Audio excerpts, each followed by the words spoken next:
नमस्कार।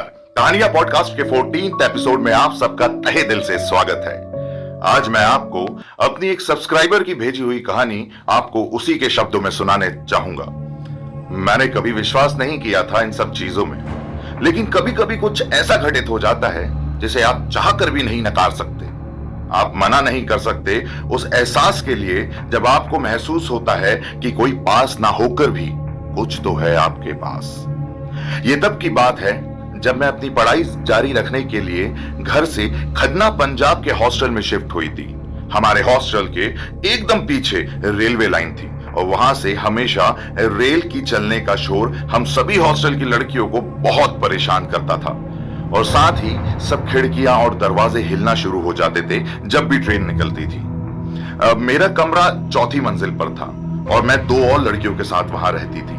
मुझे अभी भी याद है, मुझे सिर्फ वहां रहते हुए 3 या 4 महीने ही हुए थे कि एक रात मैंने और मेरे साथ की लड़कियों ने एक औरत की बहुत ही भयानक चिल्लाने की आवाज सुनी।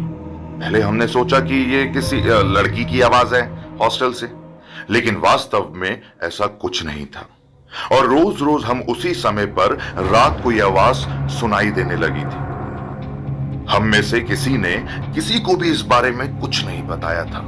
धीरे धीरे वो आवाजें और तेज और ज्यादा समय तक रहने लगी। अगर कभी पानी लेने भी जाना होता था तो वो भी डर डर के ही ला पाते थे, पर फिर भी हमने किसी तरह हिम्मत बांधी और हम रोज की तरह अपना काम करते थे।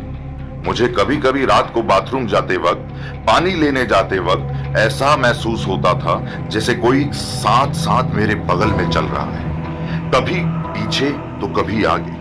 लेकिन मेरी इतनी हिम्मत नहीं हो पाती थी कि उसके चेहरे की तरफ देख सकूं।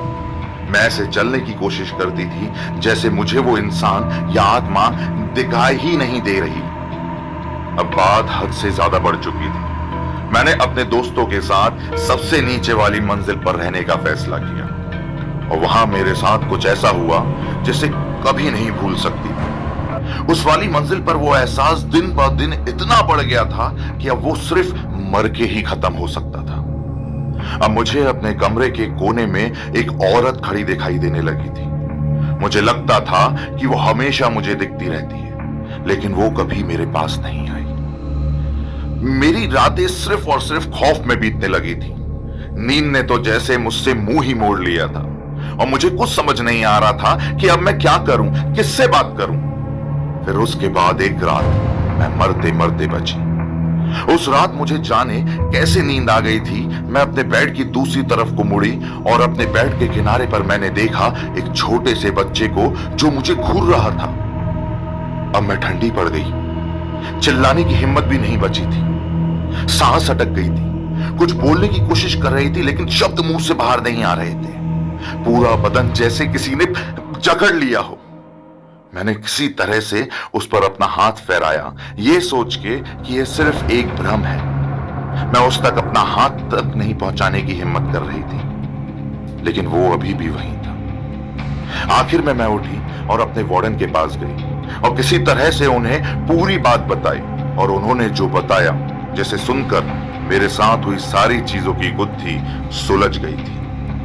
उन्होंने मुझसे कहा, मैं खुद इन सब चीजों पे विश्वास नहीं करती, लेकिन ईयर 1998 में यहां पर एक ट्रेन एक्सीडेंट हुआ था जिसमें लगभग 212 लोगों की जान चली गई थी और ये उसी रेलवे लाइन पर हुआ था जो ठीक हमारे हॉस्टल के पीछे है। उस घटना के बाद यहां के कई लोगों ने बिल्कुल वैसा ही महसूस किया है जैसा कि तुमने मुझे अभी बताया, लेकिन तुम्हें इन सब चीजों को अपने ऊपर हावी नहीं होने देना चाहिए और हिम्मत रखनी चाहिए।